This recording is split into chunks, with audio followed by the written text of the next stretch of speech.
Smart study classes 77 के YouTube channel पे दोस्तों आपका हार्दिक स्वागत है। और ये ऐसे सदाबहार प्रश्न आपको कराए जा रहे हैं, उसका ये पार्ट 3 है। ऐसे प्रश्न जो सभी एग्जाम में आपको देखने को मिलेंगे, और लेकिन इसमें कन्फ्यूजन इतना हो जाता है कि उसको भी हम सही टिक नहीं कर पाते हैं। और ये ऑल टाइम फेवरेट क्वेश्चन है दोस्तों, ये आपको एग्जाम में देखने को मिलेंगे ही मिलेंगे। ये सदाबहार प्रश्न है। सदाबहार प्रश्नों की इस श्रृंखला में ये भूले बिसरे प्रश्न आप जरूर देखें। और आपने अभी तक हमारे चैनल को सब्सक्राइब नहीं किया, सब्सक्राइब कर लीजिए दोस्तों, अपने दोस्तों में शेयर कीजिए और कमेंट करके बताइए कि इसके पहले वाले पार्ट 1 और पार्ट 2 आपको कैसे लगे, उसको भी देखें। उसके बाद आप जो है सीधे सदाबहार प्रश्नों की श्रृंखला पार्ट 3 भी देखें, जो आपके लिए ये बहुत ही महत्वपूर्ण है।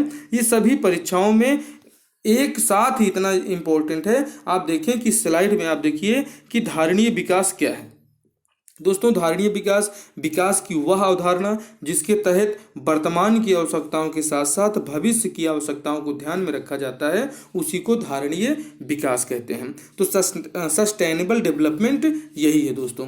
विश्व मौसम विज्ञान संगठन का मुख्यालय कहाँ है? तो ये जिनेवा में है। और इको मार्क क्या होता है दोस्तों? तो यह उन भारतीय उत्पादों को या कि उन उत्पादों को दिया जाता है जो पर्यावरण के प्रति मैत्रीपूर्ण हो, पर्यावरण को नुकसान करने वाले न हो।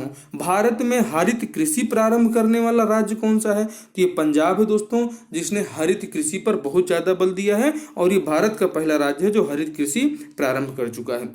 जीव विज्ञान की वह शाखा जिसमें जीव समुदायों तथा उनके वातावरण के मध्य पारस्परिक संबंधों का अध्ययन किया जाता है, उसे क्या कहते हैं? तो उसे दोस्तों पारिस्थितिकी कहते हैं। ये पारिस्थितिकी बहुत ही महत्वपूर्ण है और इस स्लाइड में पारिस्थितिकी से जुड़े आपको बहुत सारे प्रश्न इस क्लास में मिलने वाले हैं।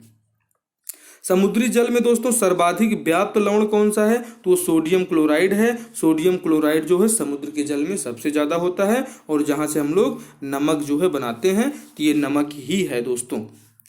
आगे देखिए दोस्तों, प्राथमिक उपभोक्ता के उदाहरण कौन से हैं? तो ये चींटी और हिरण ये प्राथमिक उपभोक्ता हैं। इनको बिल्कुल याद रखना है कि अक्सर एग्जाम में पूछ लिए जाते हैं। उपभोक्ताओं का ये जो चयन के द्वारा क्या इनका चयन है, तो इसके माध्यम से आपको बताया गया है कि जो प्राथमिक उपभोक्ता है चींटी और हिरण है। इसका विस्तृत वीडियो हमारी क्लासेस में मौजूद है दोस्तों। आप हमारे चैनल पे अगर हिंदी से नेट जेआरएफ का सपना देखते हैं तो आप बिल्कुल इसे ज्वाइन कीजिए। और हमारे चैनल पे हिंदी पेपर 2 की क्लासेस एनटीए नेट जेआरएफ के लिए चलाई जा रही हैं। इसके साथ में संविधान के महत्वपूर्ण प्रश्नों की बिल्कुल श्रृंखला जो है चलाई गई है, जिसमें आप सभी प्रकार के वीडियोज, सभी प्रकार के संविधान के अति महत्वपूर्ण प्रश्न आपको देखने को मिलेंगे, जो आपको परीक्षा की दृष्टि से बहुत ही महत्वपूर्ण लगेंगे। सर्वाधिक स्थायी पारिस्थितिकी तंत्र महासागर होता है, लेकिन अगर सबसे स्थायी पारिस्थितिकी तंत्र पूछा जाता है तो वो समुद्र है। तो इसमें अंतर यही है कि सर्वाधिक अगर आता है तो महासागर पे टिक लगाना है, और सबसे स्थायी आता है तो वो जो है समुद्र पे आपको टिक लगाना है। भारतीय वन्य जीव संरक्षण अधिनियम वनों के सुरक्षा के लिए कब लागू किया गया था दोस्तों? तो 1972 में लागू किया गया। इस समय जो है हमारी पीएम थी श्रीमती इंदिरा गांधी जी। पर्यावरण संरक्षण अधिनियम कब आया दोस्तों? तो पर्यावरण संरक्षण अधिनियम पर्यावरण के संरक्षण एवं सुधार के लिए कब लागू किया गया? तो वर्ष 1986 में लागू किया गया। वन संरक्षण अधिनियम कब लागू हुआ? तो ये वन संरक्षण अधिनियम 1980 में लागू हुआ। और दोस्तों ये भारत के हमारे 4 जैव विविधता हॉट स्पॉट स्थल हैं, जिनको आपको याद रख लेना है। ये एग्जाम की दृष्टि से बहुत महत्वपूर्ण है, कई बार परीक्षाओं में पूछे गए हैं। तो इसमें पूर्वी घाट है, पश्चिमी घाट, म्यांमार भारत की सीमा और सुंडालैंड। तो ये जो है बहुत ही महत्वपूर्ण है। ये चारों पूछ लिए जाते हैं एक लाइन में, तो आप इसको याद रखें। और ये जो हॉट स्पॉट शब्द है, इसका पहला प्रयोग नॉर्मन मायर्स ने किया था 1988 ईस्वी में। ये जो हॉट स्पॉट स्थलों के बारे में पूछा जाए तो भारत में 4 जैव विविधता हॉट स्पॉट स्थल हैं। पूर्वी हिमालय, पश्चिमी घाट, म्यांमार भारत सीमा, इसके जो है इस सीमा पे जो स्थल है उसको जो है हॉट स्पॉट कहा जाता है। और सुंडालैंड भी आपको याद रख लेना है। ये स्लाइड बहुत ही महत्वपूर्ण है दोस्तों कि सबसे लंबा जीवित वृक्ष कौन सा है? तो सिकोया का वृक्ष है जो सबसे लंबा जीवित वृक्ष है। और किसी प्रजाति को दोस्तों विलुप्त कब माना जाता है उसके बारे में आपको बताया जा रहा है कि जब वह अपने प्राकृतिक आवास में पिछले 50 साल से न देखा गया हो, तो वो जो है प्रजाति वो अपने जो है यहाँ से उस स्थान से विलुप्त मानी जाती है। और रेड डाटा बुक और रेड लिस्ट के बारे में पूछ लिया जाता है तो इसको कौन जारी करता है, सीधे वन लाइनर के रूप में आपसे पूछा जाता है तो IUCN इसको जारी करता है, रेड डाटा बुक और रेड लिस्ट। सर्वाधिक जैव विविधता कहाँ पाई जाती है तो ये उष्ण कटिबंधीय वर्षा बायोम में पाया जाता है या कि उष्ण कटिबंधीय क्षेत्रों में पाया जाता है। सर्वाधिक जैव विविधता आपको यहीं पर देखने को मिलेगी। शांत घाटी केरल में है, इसे याद रख लेना है। और फूलों की घाटी अगर मिले तो वो उत्तराखंड में टिक लगाना है। शांत होगा कौन, वहाँ शिक्षा बहुत ज़्यादा है, शिक्षा के मामले में हमारा केरल पूरे भारत के सभी राज्यों में प्रथम स्थान पर है। और तो इसलिए केरल तो शांत रहेगा ही, क्योंकि वहाँ शिक्षित लोग हैं, इसलिए शांत घाटी केरल में है और फूलों की घाटी उत्तराखंड में है। सर्वप्रथम बायोडाइवर्सिटी शब्द का प्रयोग किसने किया तो इसको वाल्टर जी रोसन ने किया था, इसको हमें याद रख लेना चाहिए। और गिद्धों की संख्या में एकाएक गिरावट आने के कारण डिक्लोफेनिक सोडियम नामक दवा है जो जानवरों को दर्द निवारक के रूप में दी जाती है। जब हमारे जानवर बीमार हो जाते हैं तो उनको ये दवाएं दी जाती हैं और ये दवाएं उनके बॉडी से ख़त्म नहीं होती हैं दोस्तों। और जब इनकी मृत्यु हो जाती है तो उस समय आप देखें कि हम लोग बचपन में देखा करते थे, जब कोई जानवर मरता था तो बहुत सारे गिद्ध जो है आके वहाँ पे जम जाते थे और उसके मांस को खा लेते थे, जिससे कि पर्यावरण में एक स्वच्छता बनी रहती थी, हम लोग को इतना दुर्गंध नहीं मिलती थी। लेकिन जब से गिद्धों की संख्या खत्म हो गई है दोस्तों, तब से ये समस्या बहुत ज़्यादा आ गई है कि जानवरों के मांस सड़ने लगते हैं और जिससे बहुत ज़्यादा जो है पूरा वातावरण दूषित हो जाता है। गैसों के वायुमंडल में जमा होने से पृथ्वी के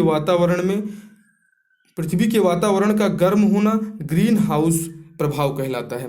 ग्रीन हाउस गैसों की संकल्पना सर्वप्रथम जोसेफ फोरियर ने की थी। जब गैसों के वायुमंडल में, अब जब ये गैसें वायुमंडल में जमा हो जाती हैं दोस्तों, तब हमारा वातावरण गर्म हो जाता है। ग्रीन हाउस इफेक्ट क्या है तो ग्रीन हाउस इफेक्ट वह प्रक्रिया है जिसमें वायुमंडलीय कार्बन डाइऑक्साइड द्वारा इंफ्रारेड विकिरण शोषित कर लिए जाने से वायुमंडल का तापमान बढ़ जाता है। और ये इंफ्रारेड विकिरण जो होती हैं ये हमारे वायुमंडल को शीतल रखने में बहुत ही सहायक होती हैं। पर्यावरण में ग्रीन हाउस प्रभाव में वृद्धि जो है कार्बन डाइऑक्साइड के कारण होती है। कार्बन डाइऑक्साइड जो है वाहनों से जो है कितनी ज़्यादा मात्रा में निकल रही है, कोयलों की खदानों से, कोयलों से निकल रही हैं और इस कारण से जो है लगातार जो है ग्रीन हाउस गैस का प्रभाव बढ़ता जा रहा है और कार्बन डाइऑक्साइड की मात्रा बढ़ रही है। प्रमुख ग्रीन हाउस गैस मीथेन के स्रोत हैं। तो ये ग्रीन हाउस गैस है दोस्तों मीथेन, इसमें धान के खेत से भी मीथेन गैस निकलती है, कोयले की खान से भी मीथेन गैस निकलती है। और जो हमारे पालतू पशु हैं, जब ये पागुर करते हैं, जुगाली उसको कहा जाता है, जब ये जुगाली करते हैं तब भी जो है मीथेन गैस निकलती है। और आर्द्र भूमि जो है, जो रामसर साइट्स के रूप में उनको स्थापित किया जा रहा है, तो वहाँ से भी ये मीथेन गैस निकलती है। जुगाली करने वाले पशुओं से कौन सी जो है गैस ग्रीन हाउस गैस का निस्सरण होता है तो ये मीथेन गैस का निस्सरण होता है। मतलब मीथेन गैस जब हमारे जानवर चारा खा के जुगाली करते हैं या पागुर करते हैं तो उनके जो इस पागुर के दौरान मीथेन गैस निकलती है। मीथेन गैस को दोस्तों CH4 कहा जाता है, इस गैस को मार्स गैस भी कहते हैं। और वायु में कार्बन डाइऑक्साइड की बढ़ती हुई मात्रा से वायुमंडल का तापमान धीरे धीरे बढ़ रहा है, क्योंकि कार्बन डाइऑक्साइड सौर विकिरण के अवरक्त अंश को अवशोषित कर लेती है और जिससे वायुमंडल का तापमान बढ़ रहा है, जिससे हमारे जो ग्लेशियर हैं वो ग्लेशियर पिघल रहे हैं। और जब ग्लेशियर पिघलेंगे तो समुद्र का जो स्तर है, जल स्तर बढ़ेगा और उससे बहुत सारे तटीय जो है शहर वो डूबने की स्थिति में आ जाएंगे। प्रथम जलवायु सम्मेलन 1979 ईस्वी में हुआ था दोस्तों। और ओजोन परत कहाँ पर रहती है, कई बार एग्जाम में पूछा गया है, बहुत ही महत्वपूर्ण जो है स्लाइड है ये। स्ट्रेटोस्फीयर मतलब समताप मंडल में स्थित है ओजोन परत और ये हमारे पृथ्वी से 10 से 50 किलोमीटर की ऊंचाई तक पाई जाती है। ओजोन छिद्र के लिए उत्तरदायी कौन है दोस्तों तो CFC मतलब क्लोरीन, फ्लोरीन और कार्बन जो है ये उत्तरदायी है ओजोन में छिद्र होने के लिए। और आगे देखिए बहुत ही महत्वपूर्ण ओजोन से संबंधित सभी महत्वपूर्ण प्रश्न आपको इस स्लाइड में मिलने वाले हैं। आइए देखते हैं। ओजोन परत पराबैंगनी विकिरणों को अवशोषित कर लेता है। जो हमें सूर्य की अल्ट्रावायलेट किरणों से बचाता है। इन किरणों से त्वचा का कैंसर होता है। अगर जो है पराबैंगनी किरणें सीधे पृथ्वी पर आएंगी तो इससे जो है बीमारियां बहुत ज़्यादा बढ़ जाएंगी। इसलिए ओजोन परत का संरक्षण बहुत ही महत्वपूर्ण है और इसके लिए जो है 16 दिसंबर को ओजोन परत का संरक्षण दिवस मनाया जाता है। अंटार्कटिका के ऊपर सर्वाधिक ओजोन छिद्र का निर्माण हो चुका है दोस्तों। और ओजोन परत की जो मोटाई है वो मौसम के हिसाब से घटती बढ़ती रहती है। जैसे जब बसंत ऋतु होता है, चारों तरफ हरियाली होती है, तो जो है इसकी परत जो है ओजोन की सबसे ज़्यादा मोटी हो जाती है। लेकिन जब वर्षा ऋतु आती है तो वर्षा ऋतु में इसकी मोटाई सबसे कम हो जाती है ओजोन परत की। ये सीधे आपसे कथन के रूप में पूछ लिया जाता है या कि वन लाइनर फैक्ट्स के रूप में भी आपको सीधे क्वेश्चन पूछ लिया जाता है। और ओजोन परत को जो मापने की इकाई को क्या कहते हैं? डाप्सन कहते हैं। ये वाकई में आपके लिए बहुत ही महत्वपूर्ण जो है क्लास है। आपने अभी तक चैनल को सब्सक्राइब नहीं किया है दोस्तों, तो आप चैनल को सब्सक्राइब करें और आप हमारे क्लासेस 150 से अधिक वीडियोस हमारे चैनल पे उपलब्ध हैं, आप उनको देखें। निसंदेह आपकी परीक्षा तैयारी बहुत ही महत्वपूर्ण हो जाएगी। और जो हमारे घरों में ये फ्रीज है दोस्तों, ये फ्रीज से कौन सी गैस निकलती है ये आपसे पूछा जा रहा है। तो ये गैस है जो मेफ्रॉन गैस है। ये मेफ्रॉन गैस हमारे फ्रिज से निकलती है, इसे अब आपको याद रख लेना है। हमारे वीडियोस को आप 1 से 2 बार अगर आप सुन लेते हैं तो सुनने के बाद आपको ये प्रश्न जैसे ही आपकी परीक्षा हाल में आपको देखने को मिलेगा तो आपके दिमाग में सीधे ट्रिक कर जाएगा और आप स्मार्ट स्टडी क्लासेस 77 को बिल्कुल भूल नहीं पाएंगे, क्योंकि आपको प्रश्न रिकॉल कराने वाली क्लास है। आइए देखते हैं दोस्तों कि सदाबहार वन पश्चिमी घाट में सर्वाधिक पाए जाते हैं। ऐसे ही पूछ लिया जाता है सदाबहार वन कहाँ पाए जाते हैं, तो ये जो है पश्चिमी घाट में पाए जाते हैं। और भारतीय वन्य जीव संस्थान और वन अनुसंधान संस्थान ये देहरादून उत्तराखंड में स्थित है दोस्तों। भारत ही नहीं पूरे विश्व की सबसे बड़ी मछली कौन सी है? व्हेल मछली है, जो 50 फीट लंबी तक हो सकती है। और वनों की कटाई के विरोध में चिपको आंदोलन चलाया गया था, जिसके चंडी प्रसाद भट्ट इस आंदोलन के दोस्तों प्रणेता माने जाते हैं। और सुंदरलाल बहुगुणा भी चिपको आंदोलन के नेता माने जाते हैं। चिपको आंदोलन सीधे आपसे मिलान करने के लिए लिया जाता है और इनमें से किसी एक का नाम आपको मिलेगा तो उसमें आपको सही मिलान कर देना है कि या तो सुंदरलाल बहुगुणा जी मिलेंगे और या तो चंडी प्रसाद भट्ट जी मिलेंगे, जिनको आपको सही करके आना है। अब ये देखिए दोस्तों, बांस, शीशम, चंदन आदि व्यावसायिक वृक्ष हैं जो उष्ण कटिबंधीय आर्द्र पर्णपाती वनों में पाए जाते हैं। ये चंदन की तस्करी के लिए आपने देखा कि पुष्पा मूवी बहुत ज़्यादा फेमस हुई, तो ये पुष्पा स्टाइल भी आजकल डांस चल रहा है। तो आप देखें कि बांस और शीशम, चंदन आदि की ये जो है व्यावसायिक लकड़ियां हैं। ये जो है लकड़ियां उष्ण कटिबंधीय आर्द्र पर्णपाती वनों में सर्वाधिक मात्रा में पाई जाती हैं। इन्हें आपको याद रख लेना है। आगे देखते हैं दोस्तों, अमेजन वर्षा वनों को पृथ्वी ग्रह का फेफड़ा कहा जाता है। फेफड़ा इसलिए कहा जाता है, ये जो है दोस्तों दक्षिण अमेरिका के अमेजन बेसिन में फैले हुए हैं।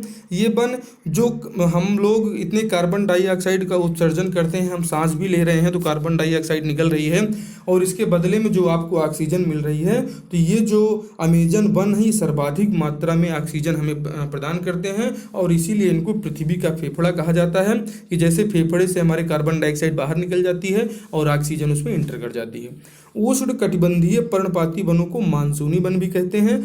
और यूकेलिप्टस वृक्ष को पारिस्थितिकी का आतंकवादी कहा जाता है। जो सफ़ेदा का पेड़ होता है, गाँव में सफ़ेदा कहा जाता है इसको, तो ये सफ़ेदा का पेड़ दोस्तों ये अक्सर जहाँ भूमि ज़्यादा गीली है वहाँ पे लगाया जाना चाहिए, लेकिन आजकल लोग अपने खेत की मेड़ों पर भी चारों तरफ सफ़ेदा का पेड़ लगा दे रहे हैं, जिससे उनका पूरे खेत का नुकसान हो जाता है। और ये बिल्कुल नहीं करना है, ये हमारे जो है आतंकवादी हैं हमारे पर्यावरण के लिए, ये यूकेलिप्टस के वृक्ष। और भारत की पहली राष्ट्रीय वन नीति कब आई थी? 1894 ईस्वी में आई थी, अंग्रेजों के समय में आई थी। और हमारे स्वतंत्र भारत की पहली शिक्षा नीति जो आई थी वो वर्ष 1952 में आई थी और इस समय हमारे पीएम थे पंडित जवाहरलाल नेहरू जी, हमारे प्रधानमंत्री थे। दोस्तों ये बहुत ही महत्वपूर्ण प्रश्न है कि सर्वाधिक वनावरण प्रतिशत पूछ लिया जाता है। तो ये सर्वाधिक वनावरण प्रतिशत वाले 5 राज्यों को एक साथ आपको बताया जा रहा है कि सबसे ज़्यादा मिजोरम में वनावरण है, उसके बाद अरुणाचल प्रदेश में है, फिर मणिपुर में है, फिर मेघालय में है और उसके बाद नागालैंड में है। तो मिजोरम, अरुणाचल प्रदेश, मणिपुर, मेघालय, नागालैंड को आपको याद रख लेना है। ये जो है आपको सीधे पूर्वोत्तर भारत में देखने को मिलेंगे कि जब आप पूर्वी भारत में जाएंगे 6-7 वाले स्टेट में, तो 6 सिस्टर वाला जो स्टेट है पूर्वी भारत हमारा, तो वहाँ पे आपको ये चीज़ें देखने को मिलने वाली हैं। और न्यूनतम की बात किया जाए तो सब जो है न्यूनतम वनावरण क्षेत्र के 5 जो हैं सबसे कम हरियाणा में है, यहाँ पे वनावरण का प्रतिशत बहुत कम है। और पंजाब है, उसके बाद फिर गोवा है, सिक्किम है और बिहार है। चूँकि यहाँ पे लोगों की आबादी बहुत ज़्यादा है, इसलिए वन यहाँ पे आपको कम ही देखने को मिलेंगे। इसलिए न्यूनतम अगर पूछा जाए तो हरियाणा, पंजाब, गोवा, सिक्किम एवं बिहार, मतलब आप देखें कि मध्य भारत में आपको ये मिलने वाला है। और अधिकतम देखेंगे तो आपको पूर्वोत्तर भारत में सर्वाधिक वनावरण मिलेगा, जिसमें आप पिछली स्लाइड में देख चुके हैं। नंदा देवी जीव मंडल जिस राज्य में स्थित है वह कौन सा राज्य है? तो उत्तराखंड में है दोस्तों नंदा देवी जीव मंडल। हाथी परियोजना कब शुरू की गई थी? तो वर्ष 1992 में शुरू की गई थी। ये दोस्तों कुछ पक्षी विहार हैं जो हमारे उत्तर प्रदेश में स्थित हैं। इनको लिए आप जो है एक ही स्लाइड में आप देखें कि ये नवाबगंज पक्षी विहार किस जिले में है? तो उन्नाव में है। ओखला पक्षी विहार कहाँ पे है? तो ग्रेटर नोएडा में है दोस्तों। समसपुर पक्षी विहार कहाँ पे है? तो ये रायबरेली में है, जहाँ से जो है अमेठी रायबरेली गांधी परिवार का गढ़ कहा जाता था, लेकिन अभी ये गढ़ बिल्कुल इनके हाथ से निकल चुका है। और उसके बाद पार्वती अरंगा पक्षी विहार कहाँ है? तो ये जयप्रकाश नगर गोंडा में है। और ये सभी पक्षी विहार जो देखने को मिलेंगे तो ये आपको उत्तर प्रदेश में देखने को मिलेंगे। ये स्लाइड बहुत ही महत्वपूर्ण है आपके लिए, आपको 100% एग्जाम में देखने को मिलेगा। कान्हा राष्ट्रीय उद्यान कहाँ है? तो कान्हा राष्ट्रीय उद्यान मंडला मध्य प्रदेश में है, और जबकि बांधवगढ़ राष्ट्रीय उद्यान भी शिवपुरी मध्य प्रदेश में ही स्थित है। केवलादेव घाना पक्षी अभ्यारण्य दोस्तों ये राजस्थान में है, इसे आपको याद रख लेना है। और उसके बाद पेरियार वन्य जीव अभ्यारण्य ये केरल में पड़ता है। और अगर दांची गाम अभ्यारण्य पूछ लिया जाता है तो ये जम्मू कश्मीर में पड़ता है दोस्तों, इसे आपको याद रख लेना है। केवलादेव घाना पक्षी अभ्यारण्य राजस्थान में, पेरियार वन्य जीव अभ्यारण्य केरल में और दांची गाम अभ्यारण्य जम्मू कश्मीर में स्थित है, इसे आपको याद रखना है। ये दोस्तों ऐसे प्रश्न हैं। स्मार्ट स्टडी क्लासेस की प्रस्तुति आपको कैसी लग रही है बिल्कुल कमेंट बॉक्स में बताएं। ये ऑल टाइम फेवरेट क्वेश्चन है दोस्तों। आप हमारे चैनल पे 1857 का स्वतंत्रता संग्राम नहीं देखे हैं तो आपको इस जो है लिंक दे दिया जाएगा, आप उसमें लिंक में देखें डिस्क्रिप्शन में। बहुत ही महत्वपूर्ण क्लासेस हैं। और विश्व इतिहास में आपको जो है अमेरिका का स्वतंत्रता संग्राम आपको बहुत अच्छे से पढ़ाया गया है, जहां से हमारे मौलिक अधिकारों का जन्म होता है। तो ये अमेरिका का स्वतंत्रता संग्राम भी देखें, उसके प्रभाव भी देखें। और जो यूक्रेन समस्या है, विश्व इतिहास के महत्वपूर्ण वीडियो दोस्तों। यूक्रेन समस्या जो है, यूक्रेन समस्या की जड़ कहाँ से आई, ये नाटो का उद्भव कैसे हुआ, ये सारी क्लासेस हमारे चैनल पे चलाई गई हैं। आप चैनल की प्लेलिस्ट में जाओ और विश्व इतिहास वाले पार्ट में आपको मिलेगा। ये बहुत ही महत्वपूर्ण क्लास है। लोकटक झील भारत में ताजे या मीठे पानी की सबसे बड़ी झील है, जो मणिपुर में स्थित है दोस्तों। और अंतर्राष्ट्रीय सौर गठबंधन का प्रथम शिखर सम्मेलन ये नई दिल्ली में हुआ था, इसको आपको याद रखना है। और ये कभी न समाप्त होने वाली प्रदूषण रहित ऊर्जा है कोई, तो वो सौर ऊर्जा है जिसमें कोई प्रदूषण भी नहीं है, लेकिन आपको ऊर्जा पर्याप्त मिलेगी।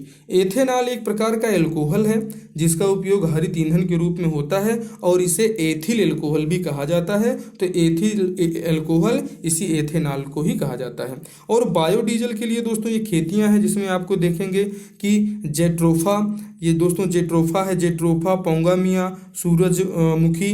तो ये जो खेती है ये बायोडीजल के लिए की जा सकती है, जिससे बायोडीजल जो दूसरे राज्यों पर हमारी उपलब्धता है उसको हम समाप्त कर सकते हैं इस नेचुरल तरीके से। कुछ राज्यों की स्थापना दिवस बहुत महत्वपूर्ण होते हैं जो चर्चा में रहते हैं, जो चूँकि चाइना के कारण ये चाइना से अपनी सीमा साझा करता है, जिसके लिए अरुणाचल प्रदेश हमेशा चर्चा में रहता है। तो इसको आपको याद रख लेना है कि 20 फरवरी 1987 को जो है अरुणाचल प्रदेश की एक राज्य के रूप में स्थापना होती है। और असम की राज्य की स्थापना 26 जनवरी 1950 को हुई। आंध्र प्रदेश जो है दोस्तों, इसकी स्थापना नवंबर 1956 में होती है और यहीं पे आप देखें कि 2 जून जो है 2014 को तेलंगाना जो है इसी राज्य से बनता है। तो मतलब तेलंगाना का मात्र राज्य कौन सा है, तो आंध्र प्रदेश का बच्चा है तेलंगाना। और सौर मंडल का ये पूछ लिया जाता है आपसे कि सबसे बड़ा ग्रह कौन सा है, तो ये बृहस्पति जी को याद रखना है, ये सौर मंडल के सबसे बड़े ग्रह हैं। और ग्रहों की जो गति के नियम हैं इसका पता लगाया था केपलर जी ने। ये केपलर को आपको दिमाग में बैठा लेना है और सीधे एग्जाम में आएगा। तो स्मार्ट स्टडी क्लासेस को आप ट्रिक करें और उसमें बताएं कि स्मार्ट स्टडी क्लासेस से आपने इन चीज़ों को पढ़ा है जो आपकी परीक्षा में बहुत ही महत्वपूर्ण होने वाला है। तो केपलर को आपको याद रखना है, इन्होंने ग्रहों की गति का नियम लगाया था, पता लगाया था। और सौर मंडल में कुल 8 ग्रह हैं। पहले हम लोग 9 ग्रह की चर्चा सुनते थे, तो 9 ग्रह में दोस्तों ये जो प्लूटो ग्रह था, ये प्लूटो को हटा दिया गया है। इसके कारण से अब ग्रहों की संख्या 8 हो गई है। और जिसकी खोज जो है सौर मंडल की खोज कोपरनिकस ने की थी और जिसमें बृहस्पति सबसे बड़ा ग्रह है। और देखें कि बुध ग्रह जो है वो सूर्य के सबसे नज़दीक है और वरुण ग्रह जो है वो सूर्य से सबसे दूर स्थित है। इसको आपको याद रखना है। हमारी पृथ्वी के बारे में, ये जल की उपस्थिति के कारण पृथ्वी को नीला ग्रह कहा जाता है, जो अपने अक्ष पर अपने धुरी पर एक चक्कर लगाने में दोस्तों 365 दिन 5 घंटा और 48 मिनट 46 सेकंड का समय लेती है। ये भी कभी कभी पूछ लिया जाता है, इसे आपको याद रखना है दोस्तों। आगे देखते हैं, अगली स्लाइड बहुत ही महत्वपूर्ण है कि उत्तरी गोलार्ध में सबसे बड़ा दिन जो होता है वो 21 जून को होता है और 21 मार्च व 22 सितंबर को जो दिन रात होते हैं ये एक समान होते हैं। मतलब दिन भी 12 घंटे का है तो रात भी जो है 12 घंटे की ही होगी। ये 21 मार्च, यही मार्च महीना जो आप देख रहे हैं ये जब वीडियो अपलोड हो रहा है तो, और 22 सितंबर को भी आप एक बार अंदाज़ा लगाएं जब आप वीडियो देखने के बाद में कि भाई आपकी बार मार्च में 21 मार्च को दिन कैसा रहा, जो है बड़ा था और 22 मार्च को के बराबर था कि नहीं था। आगे देखें दोस्तों, सूर्य ग्रहण ये अमावस्या को ही होता है। ये हमारे ज्योतिष शास्त्र में बहुत पहले ही बताया जा चुका था कि अमावस्या के दिन ही सूर्य ग्रहण होगा और जब चंद्र ग्रहण होगा तो वो पूर्णिमा के दिन होगा। पूर्णमासी के दिन ही जो है चंद्र ग्रहण होता है और सूर्य ग्रहण अमावस्या को होता है। पृथ्वी सूर्य के सर्वाधिक निकट 3 जनवरी को आती है, इसे आपको याद रखना है। और सबसे दूर चली जाती है 4 जुलाई को, ये जो है सूर्य से सबसे दूर होती है और 3 जनवरी को सूर्य के सर्वाधिक निकट होती है। इस स्लाइड से आपको जरूर प्रश्न देखने को मिलने वाले हैं दोस्तों। आगे देखिए, सी ऑफ ट्रैंक्विलिटी चंद्रमा पर स्थित है दोस्तों, जहाँ पे आप देखें कि नील आर्मस्ट्रांग के बारे में आपने सुना होगा, जो वहाँ पे उन्होंने विचरण किया। तो चंद्रमा के प्रकाश को पृथ्वी तक पहुँचने में 2 सेकंड से भी कम समय जो है लगता है और इसीलिए इसको पृथ्वी पुत्र कहा जाता है। किसको? चंद्रमा को पृथ्वी पुत्र कहा जाता है और इसी चंद्रमा पर सी ऑफ ट्रैंक्विलिटी स्थित है, इसे आपको याद रखना है। दादा साहब फाल्के पुरस्कार के बारे में सभी लोग जानते हैं कि फिल्मों के क्षेत्र में दिया जाता है। ये ऐसे प्रश्न है दोस्तों कि जो आपकी परीक्षा के लिए बहुत महत्वपूर्ण है। आप चैनल पे हमारे एनटीए नेट जेआरएफ की तैयारी कर रहे हैं तो पेपर 2 की तैयारी हमारे चैनल पे कराई जा रही है और जहां पे आपको ये जो नेट की तैयारी है, यूजीसी नेट की तैयारी, ये बहुत ही महत्वपूर्ण है। आप देखें कि उसमें हिंदी पेपर 2 में हमारे यहाँ यूनिट जो है 7 और यूनिट 9 निबंध और कहानी को बिल्कुल बहुत अच्छे से पढ़ाया जा रहा है। आप हमारे चैनल की वो क्लासेस भी देखें और अगर 2 मिनट में आप बहुत कुछ जानना चाहते हैं तो 2 मिनट वाली क्लासेस भी हमारे प्लेलिस्ट में जाएं, आपको देखने को मिलेंगी। और जनवरी से लेकर दिसंबर माह तक के करंट अफेयर हमारे चैनल पे चलाए गए हैं। एक ही बार में आप जो है इन सभी को देखें, पूरे साल भर का करंट अफेयर आप इसको पढ़ के जाएं। परीक्षा में 100% प्रश्न आएंगे इसी हमारी स्लाइड से ही, हमारी क्लासेस से। इन 12 क्लास आपने देखा, 12 महीने का करंट अफेयर 12 क्लासों में दिया गया है और ये क्लासें ज़्यादा से ज़्यादा 25 मिनट या 20 मिनट से के आसपास में ही हैं। दोस्तों, स्थानीय शासन की सबसे निचली इकाई ग्राम पंचायत को कहते हैं। पंचायती राज अधिनियम आपने 73वां और 74वां पढ़ा होगा और नहीं पढ़ा है तो हमारे चैनल पर इसकी क्लासेस मौजूद हैं, आप उसको जरूर देखें। और कथकली नृत्य किस राज्य का सबसे महत्वपूर्ण नृत्य है? तो ये केरल राज्य का है दोस्तों। और भारत का पहला परमाणु ऊर्जा केंद्र तारापुर महाराष्ट्र में स्थापित किया गया था। भारतीय संविधान में राष्ट्रपति के चुनाव की पद्धति किस देश से ली गई है। जो हमारे यहाँ एकल संक्रमणीय मत से जो है जो राष्ट्रपति का चुनाव होता है तो वो आयरलैंड से इसको हमने लिया है। और हमारे संविधान को उधार का थैला भी इसलिए कहा जाता है कि सारी व्यवस्थाएं हमने देखी कि अगर आप मौलिक अधिकार लिया गया तो मौलिक अधिकार अमेरिका से लिया गया है दोस्तों। तो ये सारी क्लासेस संविधान की बहुत महत्वपूर्ण क्लासेस चैनल पर चलाई गई हैं, आप उसे जरूर देखें। और 42वें संविधान संशोधन को मिनी कॉन्स्टिट्यूशन कहा जाता है, इसे आपको याद रखना है। शारदा अधिनियम का संबंध किससे है, तो ये बाल विवाह से था शारदा अधिनियम का संबंध। ये ऑल टाइम फेवरेट क्वेश्चन है दोस्तों।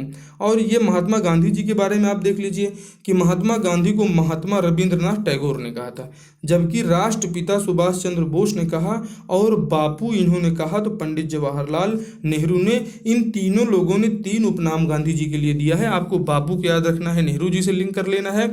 और राष्ट्रपिता उन्होंने जापान से जो है रेडियो पे संबोधन करते हुए राष्ट्रपिता कहा था सुभाष चंद्र बोस ने। और महात्मा रविंद्रनाथ टैगोर जी ने कहा था, जिनकी पुस्तक है गीतांजलि, जिसके लिए इनको जो है कौन सा पुरस्कार मिला है आप हमें कमेंट बॉक्स में जरूर बताएं।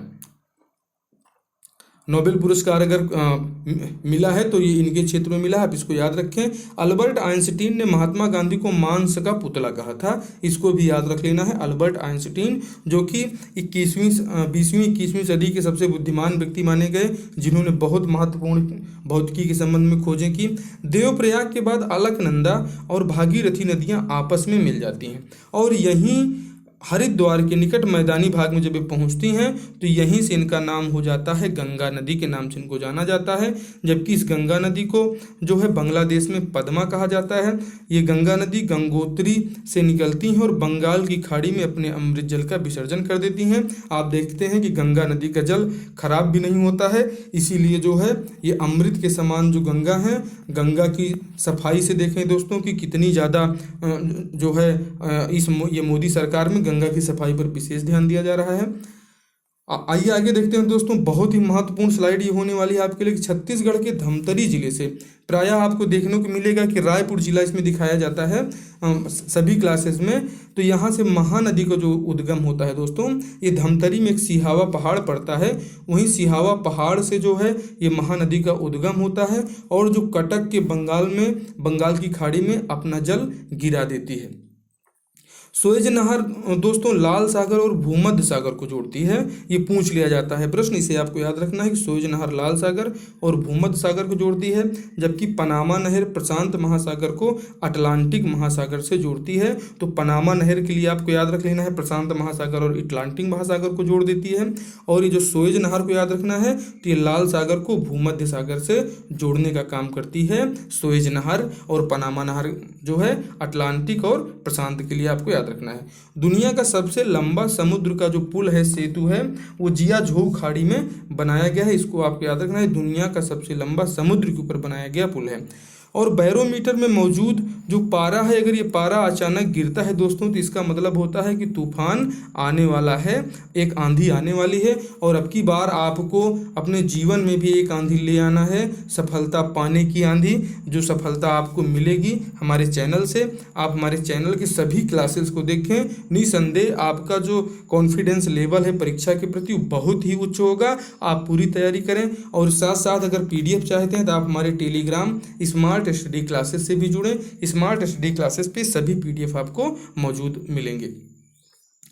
दोस्तों भूमध्य रेखा के निकट उष्णकटिबंधीय वन पाए जाते हैं, इसे आपको याद रखना है। उष्णकटिबंधीय वन कहाँ पाए जाते हैं, तो भूमध्य रेखा के निकट सर्वाधिक उष्णकटिबंधीय वन पाए जाते हैं।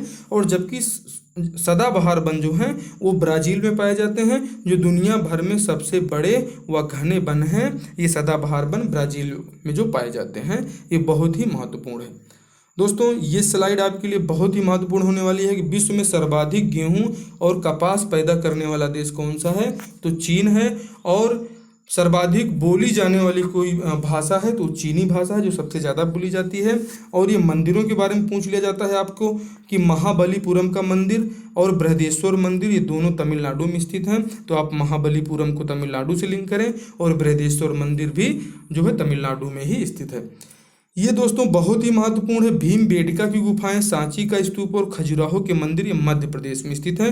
ये गुफाएं हमको कई बार जो है भ्रमित कर देती हैं कि आखिर में ये हैं कहाँ पर, तो इसलिए आपको एक साथ ये करा दिया गया है कि भीमबेटका की गुफाएं, सांची का स्तूप, खजुराहो के मंदिर ये मध्य प्रदेश में स्थित हैं, जबकि अजंता, एलोरा और एलिफेंटा की गुफाएं ये महाराष्ट्र में स्थित हैं। तो अब आपको इसको याद रख लेना है कि अजंता, एलोरा, एलिफेंटा महाराष्ट्र में है और भीमबेटका, सांची का स्तूप, खजुराहो के मंदिर ये मध्य प्रदेश में स्थित है। तो मध्य प्रदेश, महाराष्ट्र दोनों माँ से हैं और ये माँ वाली गुफाओं को आपको याद रख लेना है। क्षेत्रफल की दृष्टि से विश्व में हमारा स्थान 7वां है दोस्तों, जबकि जनसंख्या की दृष्टि से हम लोग दूसरे स्थान पर हैं। और ये बहुत ही महत्वपूर्ण है कि जो पूर्वांचल की पहाड़ियां हैं दोस्तों, ये भारत को म्यांमार से, मतलब ये भारत को म्यांमार से अलग कर देती हैं। और ये जो मन्नार की खाड़ी और पाक जल डमरू मध्य है, ये श्रीलंका को भारत से अलग करती है। इसको आपको याद रख लेना है कि भारत और श्रीलंका के बीच में ये मन्नार की खाड़ी और पाक जल डमरू मध्य है। यहाँ से जो है भारत और श्रीलंका की सीमा बन जाती है। और जो पूर्वांचल की हमारी पहाड़ियाँ हैं, वहाँ से भारत और म्यांमार आपस में जो है अलग हो जाते हैं। ये क्लास आपको कैसी लगी दोस्तों, आप जरूर बताएं। आपने अभी तक हमारी जो है स्मार्ट स्टडी क्लासेस को सब्सक्राइब नहीं किया है तो आप सब्सक्राइब कर लीजिए और अपने दोस्तों शेयर जरूर करें। और साथ ही साथ हमारे चैनल पे सभी क्लासेस, बहुत ही महत्वपूर्ण क्लासेस चलाई गई हैं। आप सभी विषयों की तैयारी हमारे चैनल से कर सकते हैं। आप हमारे चैनल पे संविधान, हिंदी साहित्य एवं व्याकरण की क्लासेस देखें। आप भूगोल की बहुत ही महत्वपूर्ण प्रश्नों को संकलित किया गया है, उनको भी जरूर देखिए। पर्यावरण की क्लासेस महत्वपूर्ण है, संविधान की क्लासेस महत्वपूर्ण है। उसके बाद इन्वायरमेंट के साथ साथ आपको इकोनॉमिक की भी क्लासेस चैनल पे चलाई जा रही हैं, आप उनको भी जरूर देखें। आपसे मिलते हैं हम अगले वीडियो में, तब तक के लिए जय हिंद, जय भारत।